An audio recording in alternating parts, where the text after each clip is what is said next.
Hi, I'm Virgil the Doubtful, false prophet, and there's nothing you can do about it. And this is the poorly animated Book of Mormon and the 5th chapter of the Book of Jacob. And last time I suggested that the 5th chapter was too long to pair up with other chapters, and I was not prepared, because when I looked, the 5th chapter of the Book of Jacob is 77 verses long. 77 verses. I am absolutely positive this is the longest chapter of any book I've seen thus far. Behold, my brethren, do ye not remember to have read the words of the prophet Zenos, which I remind you, nobody knows who that is outside the Book of Mormon, which he spake unto the house of Israel, saying, Hearken, O ye house of Israel, and hear the words of me, a prophet of the Lord. For behold, thus saith the Lord, I will liken thee, O house of Israel, like unto a tame olive tree, which a man took and nourished in his vineyard.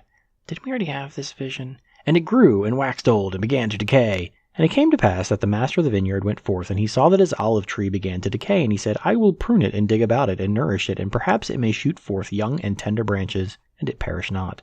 And it came to pass that he pruned it and digged about it and nourished it according to his word. Okay. And it came to pass that after many days it began to put forth somewhat a little young and tender branches, but behold, the main top thereof began to perish. And it came to pass that the master of the vineyard saw it, and he said unto his servant, It grieveth me that I should lose this tree. Wherefore go and pluck the branches from a wild olive tree, and bring them hither unto me, and we will pluck off those main branches which are beginning to wither away, and we will cast them into the fire that they may be burned. Whew. And behold, saith the Lord of the vineyard, I take away many of these young and tender branches, and I will graft them whithersoever, one word, whithersoever, I will. And it mattereth not that if it so be that the root of this tree will perish, I may preserve the fruit thereof unto myself. Wherefore I will take these young and tender branches, and I will graft them whithersoever I will. Repetitive. And obviously a metaphor for the current situation. Take thou the branches of the wild olive tree, and graft them in the stead thereof, and these which I have plucked off I will cast into the fire and burn them, that they may not cumber the ground of my vineyard. Cumber, I like that. And it came to pass that the servant of the Lord of the vineyard did according to the word of the Lord of the vineyard. Servant of the Lord of the vineyard did according to the word of the Lord of the vineyard, and grafted in the branches of the wild olive tree. You have only introduced two characters. You do not have to continually identify them like this. And the Lord of the vineyard caused that it shall be digged about and pruned and nourished, saying unto his servant, It grieveth me that I should lose this tree, wherefore that perhaps I might preserve the roots thereof, that they perish not, that I might preserve them unto myself, I have done this thing. I thought I was rereading a section there. No, it's again. Now he's looking at the roots. Wherefore go thy way, watch the tree, and nourish it according to my words. And these will I place in the nethermost part of my vineyard, whithersoever I will, it mattereth not unto thee. And I do it that I may preserve unto myself the natural branches of the tree, and also that I may lay up fruit thereof against the season unto myself. For it grieveth me that I should lose this tree and the fruit thereof. And it came to pass that the Lord of the vineyard went his way, and hid the natural branches of the tame olive tree in the nethermost parts of the vineyard, some in one and some in another, according to his will and pleasure. And it came to pass, every single one of these verses starts with, and it came to pass. And it came to pass that a long time passed away, and the Lord of the vineyard said unto his servant, Come, let's go down into the vineyard, that we may labor in the vineyard. And it came to pass that the Lord of the vineyard and also the servant went down into the vineyard to labor. The repetitiveness. And it came to pass that the servant said unto his master, Behold, look here, behold the tree. Woo, some action. And it came to pass that the Lord of the vineyard looked and beheld the tree in which the wild olive branches had been grafted, and it had sprung forth and begun to bear fruit. And he beheld that it was good, and the fruit thereof was like unto the natural fruit. Oh, okay. And he said unto his servant, Behold, the branches of the wild tree have taken hold of the moisture of the root thereof, that the root thereof hath brought forth much strength. And because of the much strength of the root thereof, the wild branches have brought forth tame fruit. I don't think that's how that happens. And again, I'm repeating myself, but it's repetitive. Now, if we had not grafted in these branches, the tree thereof would have perished. And now, behold, I shall lay up much fruit, which the tree thereof hath brought forth, and the fruit thereof I shall lay up against the season unto mine own self. And it came to pass that the Lord of the vineyard said unto the servant, Come, let us go into the nethermost part of the vineyard, and behold, if the natural branches of the tree have not brought forth much fruit also, that I may lay up the fruit thereof against the season unto mine own self. And it came to pass that they went forth whither the master had hid the natural branches of the tree, and he said unto the servant, Behold these, and he beheld the first that it had brought forth much fruit, and he beheld also that it was good, and he told unto the servant, Take the fruit thereof, and lay it up against the season, that I may preserve it unto mine own self. For behold, said he, this long time have I nourished it, and it hath brought forth much fruit. And it came to pass that the servant said unto his master, How comest thou hinder to plant this tree, or this branch of the tree? For behold, it was the poorest spot in the land of the vineyard. And the Lord of the vineyard said unto him, Counsel me not. I knew that it was a poor spot of ground, wherefore I said unto thee, I have nourished it this long time, and thou beholdest that it hath brought forth much fruit. And it came to pass that the Lord of the vineyard said unto his servant, Look hither.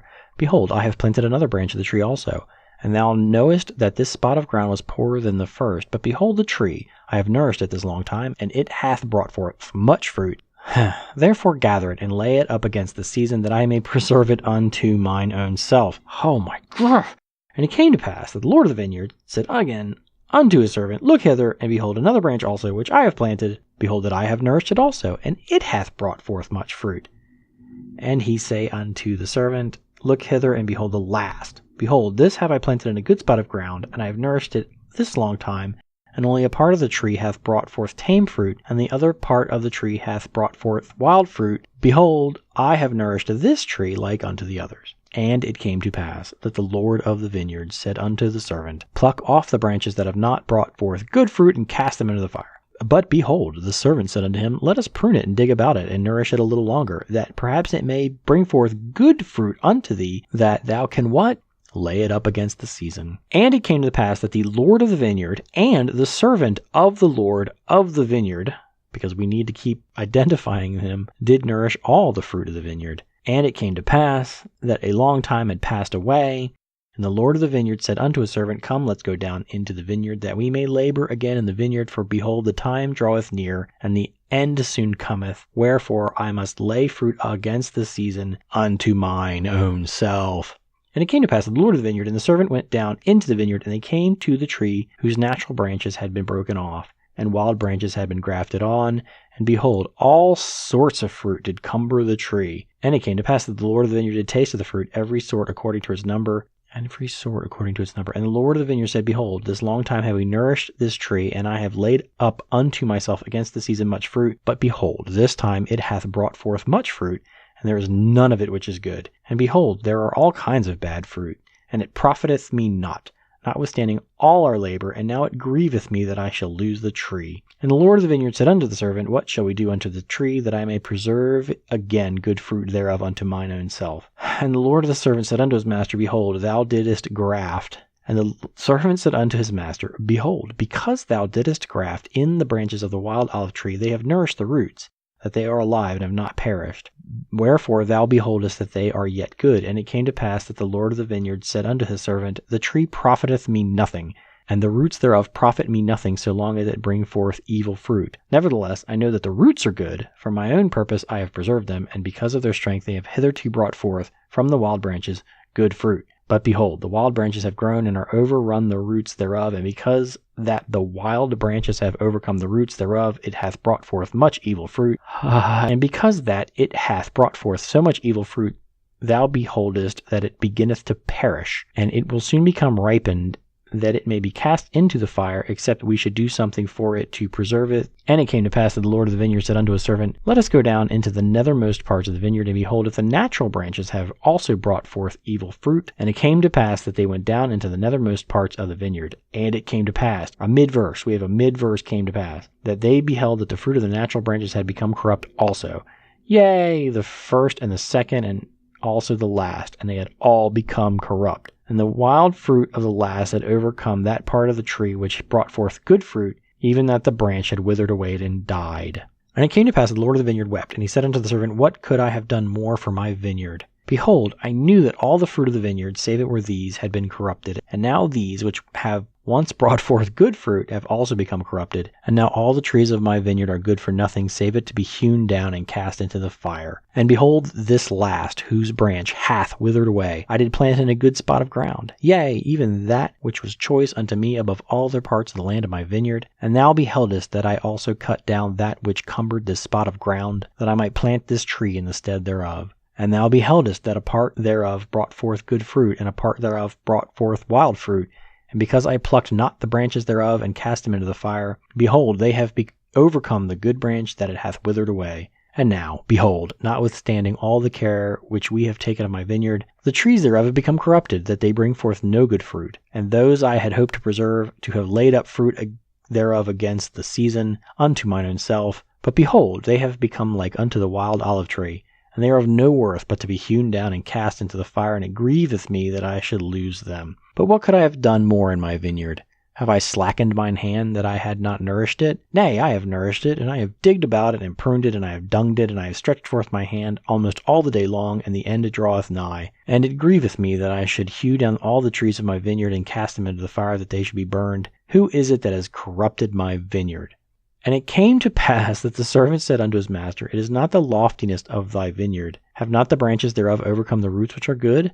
And because the branches have overcome the roots thereof, behold, they grew faster than the strength of the roots, taking strength unto themselves. I don't think that's how trees work. Behold, I say, is not this the cause of the trees, that thy vineyard hath become corrupted? And it came to pass that the Lord of the vineyard said unto the servant, Let us go down and hew down the trees of the vineyard, and cast them into the fire, that they should not cumber the ground of my vineyard. For I have done all. What could I have done more for my vineyard?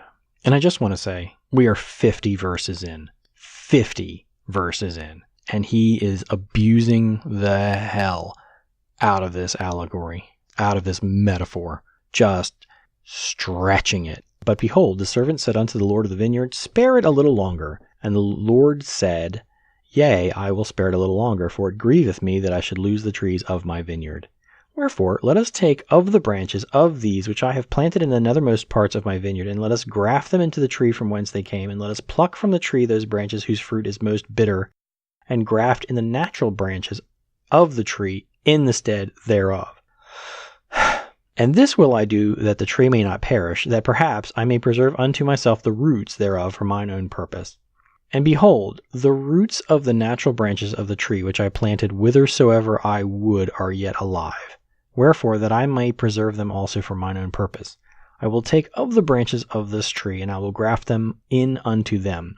Yea, I will graft in unto them the branches of their mother tree, that I may preserve the roots also unto myself, that when they shall be sufficiently strong, perhaps they may bring forth good fruit unto me, and I may yet have glory in the fruit of my vineyard. And it came to pass that they took from the natural tree which had become wild, and grafted in unto the natural trees which had also become wild. And they also took of the natural trees which had become wild, and grafted into their mother tree. I don't know what... I don't even care anymore. And the Lord of the vineyard said unto the servant, Pluck not the wild branches from the trees, save it be those which are most bitter, and in them ye shall graft according to which I have said. And we will nourish again the trees of the vineyard, and we will trim up the branches thereof, and we will pluck from the trees those branches which are ripened, that must perish, and cast them into the fire. And this I do that, perhaps, the roots thereof might take strength because of their goodness, and because of the change of the branches, that the good may overcome the evil. And because that I have preserved the natural branches and the roots thereof, and that I have grafted in the natural branches again into their mother tree, and have preserved the roots of the mother tree, that perhaps the trees of my vineyard may bring forth again good fruit, and that I may again have joy in the fruit of my vineyard, and perhaps that I may rejoice exceedingly, that I have preserved the roots and the branches of the first fruit. Wherefore, go to and call servants, that we may labor diligently with our might in the vineyard, that we may preserve the way, that I may bring forth again the natural fruit, which natural fruit is good and the most precious above all other fruit. I'm getting punch drunk here. Wherefore, let us go down and labor with our might this last time, for behold, the end draweth nigh, and this is for the last time that I shall prune my vineyard. Thank goodness. Graft in the branches, begin at the last, that they may be first, and the first may be last. And dig about the trees, both old and young, the first and the last, and the last and the first, that all may be nourished once again for the last time. I'm glad we had space on these plates for a giant long allegory about olive trees. Wherefore, dig about them, and prune them, and dung them once more for this last time, for the end draweth nigh. And if it so be that these last grafts shall grow, and bring forth the natural fruit, then ye shall prepare the way for them, that they may grow. And as they begin to grow, ye shall clear away the branches which bring forth bitter fruit, according to the strength of the good and the size thereof, and ye shall not clear away the bad of all at once, lest the roots thereof should be too strong for the graft, and the graft thereof shall perish, and I lose the trees of my vineyard. For it grieveth me that I should lose the trees of my vineyard. Wherefore ye shall clear away the bad, according as the good shall grow, and the root and the top may be equal in strength, until the good shall overcome the bad, and the bad be hewn down and cast into the fire, that they cumber not the ground of my vineyard, and thus will I sweep away the bad out of my vineyard. So the image here is that you can't take away all the bad at once because you need them to keep the tree alive in some way, and you just prune out the worst, and the good will slowly overtake the space left.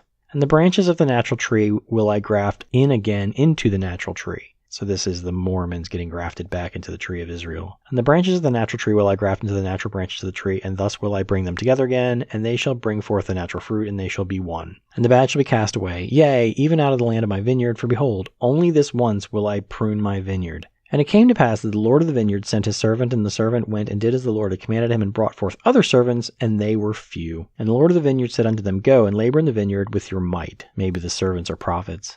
For behold, this is the last time I shall nourish my vineyard, for the end is nigh at hand, and the season speedily cometh. And if ye labor with your might with me, ye shall have joy in the fruit, which I shall lay up unto myself against the time which will soon come. And it came to pass that the servants did go and labor with their mights, and the Lord of the vineyard labored also with them, and they did obey the commandments of the Lord of the vineyard in all things, because of course he's God. And there began to be the natural fruit again in the vineyard, and the natural branches began to grow and thrive exceedingly, and the wild branches began to be plucked off and cast away, and they did keep the root and top thereof equal according to the strength thereof. And thus they labored with all diligence according to the commandments of the Lord of the vineyard, even until the bad had been cast away out of the vineyard, and the Lord of the vineyard had preserved unto himself that the trees had become again the natural fruit, and they became like unto one body, and the fruits were equal, and the Lord of the vineyard had preserved unto himself the natural fruit, which was the most precious unto him from the beginning. And we are 75 verses in. And it came to pass that when the Lord of the vineyard saw that his fruit was good, and that his vineyard was no more corrupt, he called up his servants and said unto them, Behold, for this last time we have nourished my vineyard, and now beholdest that I have done according to my will, and I have preserved the natural fruit, that it is good, even like as it was in the beginning. And blessed art thou, for because ye have been diligent in laboring with me in my vineyard, and have kept my commandments, and have brought unto me again the natural fruit, that my vineyard is no more corrupted, and the bad is cast away. Behold, ye shall have joy with me because of the fruit of my vineyard.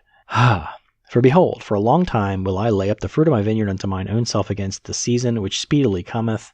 And for the last time have I nourished my vineyard, and pruned it, and dug about it, and dunged it. Wherefore I will lay up unto mine own self of the fruit for a long time, according to that which I have spoken. And when the time cometh that evil fruit shall come again into my vineyard, then will I cause the good and the bad to be gathered, and the good I will preserve unto myself, and the bad I will cast away into its own place. And then cometh the season and the end, and my vineyard will I cause to be burned with fire. And that was the 5th chapter of Jacob. And I don't have anything to say. It's just an overwrought metaphor explaining the Mormon position that God has scattered Jews so that he can call them back. And this is just an explanation of that. And it's exhausting. 77 verses of one metaphor. It is unbelievable. Unbelievable. And so Zenos, it's from Zenos. The prophet Zenos wrote all of this back in the day, and it somehow got trimmed out of the Old Testament. Don't bother to go look for it. It isn't there. Thank you, Zenos, for that really, really awful, awful metaphor. Thank you for trudging through this with me. I hope you somehow enjoyed. Next time, hopefully it's more interesting. We only have chapters 6 and 7 remaining of Jaco, and we'll move on to the book of Enos. And looking forward to that. And it came to pass that I will see you soon. And it came to pass that I was your guide, Virgil. And this was horrible.